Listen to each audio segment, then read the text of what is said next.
Audio 2 पुस्तक गुरुवर की धरोहर भाग 3 लेखक वेदमूर्ति तपोनिष्ठ पंडित श्री राम शर्मा आचार्य। भगवान का सहारा लीजिए। लेकिन मित्रों, एक और सहारा है। अगर आप उसे पकड़ लेंगे तो आपका जीवन कुछ बन सकता है। वह सहारा भगवान का है। आप कहेंगे कि हम तो रोज शंकर जी के मंदिर जाते हैं, पूजा पाठ करते हैं, परंतु शंकर जी हमारी कोई मदद नहीं करते। सावन के महीने में हमने बेलपत्र चढ़ाया, पानी का मटका लगाया, परंतु भगवान शंकर ने कोई मदद नहीं की। मित्रों, शंकर भगवान की कृपा प्राप्त करने के लिए आपको बड़ा कदम उठाना होगा। मित्रों, बड़े कार्यों के लिए बड़ा कदम, जोखिम भरा कदम उठाना पड़ता है, तब लाभ प्राप्त होता है। शंकर जी ने वरदान दिया था रावण को, भस्मासुर को, तथा शंकर जी ने वरदान दिया था परशुराम को, परंतु उनके व्यवहार एवं कर्म करने के ढंग के कारण रावण एवं भस्मासुर को मरना पड़ा। अगर आपकी विचारधारा ठीक होगी और आप भगवान का अनुदान वरदान प्राप्त करके इस संसार का कुछ अच्छा करना चाहते हैं, तो आपको भगवान का हर प्रकार का सहयोग मिलेगा। बल एवं धन के आधार पर मनुष्य बलवान नहीं हो सकता है। हमको अपने विकास के लिए मजबूत आधार ढूंढना होगा। वह मजबूत आधार केवल भगवान है। भगवान का सहारा लेने के बाद हमारे पास क्या कमी रहेगी? हमें उनका प्यार अनुदान प्राप्त करके अपना आध्यात्मिक विकास करने का प्रयास करना चाहिए। भगवान के पास अनंत सुख के भंडार पड़े हैं। उनके एक मित्र थे सुदामा। वे गरीबी का जीवन जी रहे थे। लोगों ने कहा कि आपकी भगवान से मुलाकात है, आप इस प्रकार क्यों हैं? सुदामा जी भगवान के पास गए। भगवान ने अपने मित्र को निहाल कर दिया। संबंध हो जाए तो गुरु नानक को उनके पिता ने नाराज होकर 20 रुपए व्यापार करने को दिए और कहा, जो व्यापार द्वारा अपना जीवन निर्वाह कर गुरु नानक देव संत थे। उन्होंने 20 रुपए की हींग खरीदी और वहां आए जहां पर संतों का एक भंडारा चल रहा था। उस समय दाल बन रही थी, उसमें हींग का छौंक लगा दिया तथा सभी के आगे दाल परोस दी। सभी उपस्थित लोगों ने प्रेम से भोजन किया तथा प्रसन्न हुए।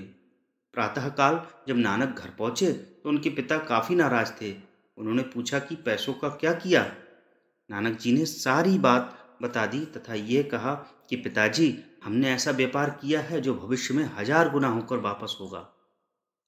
आज वास्तव में गुरु नानक साहेब की याद में स्वर्ण मंदिर अमृतसर में विद्यमान है, जो करोड़ों अरबों का है। मित्रों, ये भगवान के साथ व्यापार करने का लाभ है।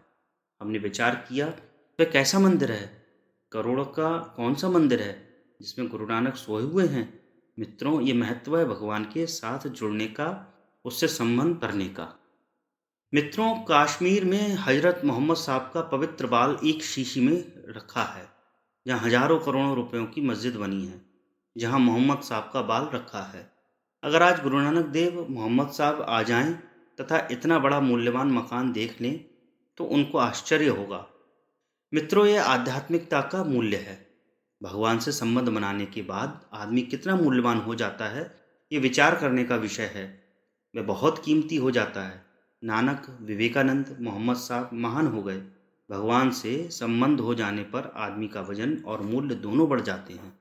अगर एक औरत की शादी एक सेठ जी के साथ होती है तथा दुर्भाग्य से उसके पति का देहांत हो जाता है, तो दूसरे दिन से ही वह सेठानी उसकी सारी जमीन जायदाद की मालकिन बन जाती है। यही होता है भक्त का भगवान से संबंध जोड़ने पर। डॉक्टर की पत्नी डॉक्टरनी, वकील की पत्नी वकीलनी, पंडित की पत्नी पंडितानी बन जाती है, चाहे वह 5वीं क्लास ही क्यों ना पास हो। जिस प्रकार धर्मपत्नी बनकर आत्मा से संबंध जोड़ने पर वह पति की सारी संपत्ति की मालकिन बन जाती है, उसी प्रकार भगवान से संबंध जोड़ने पर होता है। आपको यहाँ हमने इसलिए बुलाया है कि आपका ब्याह भगवान से करा दें। इसके लिए आपको हमने अनुष्ठान प्रारंभ कराया है। यह अनुष्ठान आपके विवाह के समय हल्दी लगाने तथा बाल संवारने, वस्त्र आदि से सजाने के बराबर है। हम आत्मा का परमात्मा से मिलन कराना चाहते हैं। ये बाजीगरी है। हम आपका संबंध भगवान से कराना चाहते हैं ताकि आपका संबंध मालदार आदमी से हो जाए। मालदार आदमी के साथ संबंध बना लेने से आदमी को हर समय फायदा रहता है। मित्रों, किसी का संबंध मालदार आदमी से होता है और वह उसके यहाँ काम करता है, तो उसे सेठ जी कुछ लाने को भेजते हैं तथा 100 रुपये देते हैं। वह 80 रुपये का सामान लाता है तथा 20 रुपये अपने पॉकेट में रख लेता है। सेठ जी उससे पूछते भी नहीं हैं इस प्रकार छोटे छोटे कामों में वह पैसा इकट्ठा करता जाता है और मालदार के साथ मालदार हो जाता है। उसकी बीवी कहती है कि हमारे घर में बाबू की तनख्वाह से क्या होगा अगर रोज ना कमाए। यह है मालदार आदमी से जुड़ने पर भौतिक लाभ। भगवान से जुड़ने पर हमें क्या क्या लाभ मिलते हैं, यह आप जुड़कर स्वयं देखें। भगवान की गोद में। मित्रों, मालदार आदमी के पास नौकरी करने पर पैसों के लिए चालाकी बेईमानी करनी पड़ती है, तो आप पैसा कमाते हैं, परंतु हम ऐसे मालदार आदमी जिसका नाम भगवान है, उसके यहाँ आपको नौकरी लगाना चाहते हैं, जिसके पास आपको सारी चीज़ें प्राप्त होती रहेंगी। उसके लिए आपको चालाकी या बेईमानी करने की कोई आवश्यकता नहीं पड़ेगी। हम चाहते हैं कि आपको भगवान की गोद में रख दें। गोद में रहने वाला व्यक्ति घाटे में नहीं रहता है। बाप कमाता रहता है, बेटा खाता रहता है। बेटे, हम भी आपको बांटते रहते हैं, आशीर्वाद देते रहते हैं कि आपका कष्ट दूर हो जाए, आपकी मनोकामना पूर्ण हो जाए। आज आप कमज़ोर हैं, हो सकता है कि कल आप मजबूत हो जाएं तथा भगवान का काम कर सकें। आप ये सोचते हैं कि 2 साल के बाद गुरुजी चले जाएंगे, तथा हमें तपोभूमि या फिर हरिद्वार जाने से क्या मिलेगा। आप इधर उधर बगले झांकने लगते हैं तथा साईं बाबा के पास चले जाते हैं। वहाँ जाने के बाद हनुमान जी के पास, करौली वाली माँ के पास जाते हैं, इधर उधर भटकते रहते हैं। जिंदगी भर आप खाली हाथ रहते हैं। मित्रों, इधर उधर आप भटकते ना रहें। आप भगवान का पल्ला पकड़ लीजिए तथा अपने जीवन को पार कर लीजिए। मित्रों, हमारी मुलाकात किसी MP MLA या मिनिस्टर से होती है या उससे जान पहचान साठगांठ होती है, तो हमारी समस्या तथा हमारी मुसीबतें दूर हो जाती हैं। अगर हमारा संबंध भगवान से हो तो फिर क्या कहना। मध्य प्रदेश के पूर्व मंत्री हमारे पास आए और यह कहा कि गुरुजी, हमें एक दिन के लिए ही मुख्यमंत्री बना दीजिए। वे 2-2.5 घंटे तक हमारे पास बैठे रहे। भगवान की कृपा से तुक्का लग गया और वे मध्य प्रदेश के मुख्यमंत्री बन गए। मित्रों, ये क्या बात है। हमारी जान पहचान किससे है? हमारी जान पहचान भगवान से है। जान पहचान का चमत्कार। आदमी की पहचान बड़े आदमी से होने पर काम बन जाता है।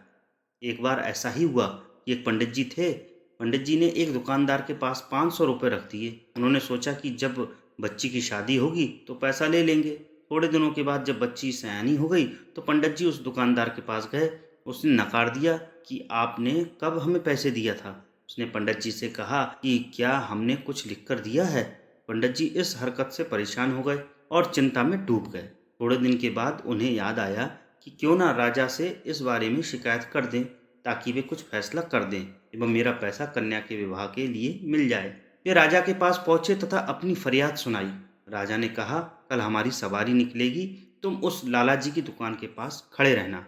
राजा की सवारी निकली। सभी लोगों ने फूल मालाएं पहनाई, किसी ने आरती उतारी।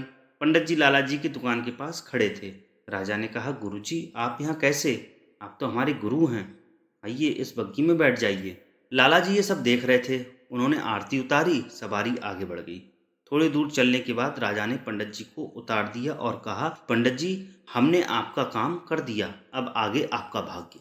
उधर लाला जी ये सब देखकर हैरान थे कि पंडित जी की तो राजा से अच्छी साठगांठ है, कहीं वे हमारा कबाड़ा ना करा दें। लाला जी ने अपने मुनीम को पंडित जी को ढूंढ कर लाने को कहा। पंडित जी एक पेड़ के नीचे बैठकर कुछ विचार कर रहे थे। मुनीम जी ने आदर के साथ उन्हें अपने साथ ले गए। लाला जी ने प्रणाम किया और बोले, पंडित जी, हमने काफ़ी श्रम किया था तथा पुराने खाते को देखा तो पाया कि हमारे खाते में आपका 500 रुपये जमा है। पंडित जी, 10 साल में मैं ब्याज के 12,000 रुपये हो गए। पंडित जी, आपकी बेटी हमारी बेटी है, अतः 1,000 रुपये आप हमारी तरफ से ले जाइए तथा उसे लड़की की शादी में लगा देना। इस प्रकार लाला जी ने पंडित जी को 13,000 रुपये देकर प्रेम के साथ विदा किया। मित्रों, ये हम क्या कह रहे थे?